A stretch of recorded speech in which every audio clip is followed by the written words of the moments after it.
स्थानीय श्रद्धाळूंनी सांगितलेल्या कथा हे दाखवतात की इथं फक्त देवाला नवस केला जात नाही, तर त्याची अनुभूती घेतली जाते. कोणाला आजारातून मुक्ती मिळते, कोणाला मार्गदर्शन, तर कोणाला आत्मिक शांतता. एक ज्येष्ठ धाराशिवकर सांगतात, मी गेली 25 वर्ष रोज या मंदिरात येतोय.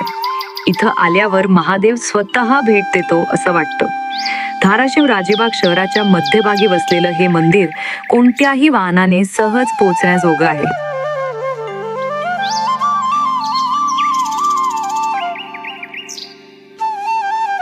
मंदिराजवळ भक्तांसाठी प्रसादाची, पिण्याच्या पाण्याची व निवासाची काही सोपी व्यवस्था आहे.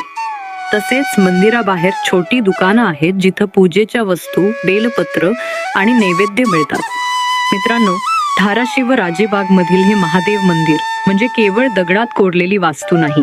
हे मंदिर म्हणजे धाराशिवकरांच्या श्रद्धेचं जिवंत प्रतीक आहे. आपण सर्वांनी या पवित्र स्थळाला एकदा तरी भेट दिलीच पाहिजे, कारण महादेवाचं दर्शन केवळ डोळ्यांनी होत नाही, ते मनाच्या खोल आत उतरतं. तुम्हाला हा व्हिडिओ आवडला असेल तर नक्की लाईक, कमेंट आणि चॅनल सबस्क्राईब करा. धाराशिव राजेबाग, धाराशिवकरांचे श्रद्धास्थान याची महती जास्तीत जास्त लोकांपर्यंत पोचवा. हर हर महादेव.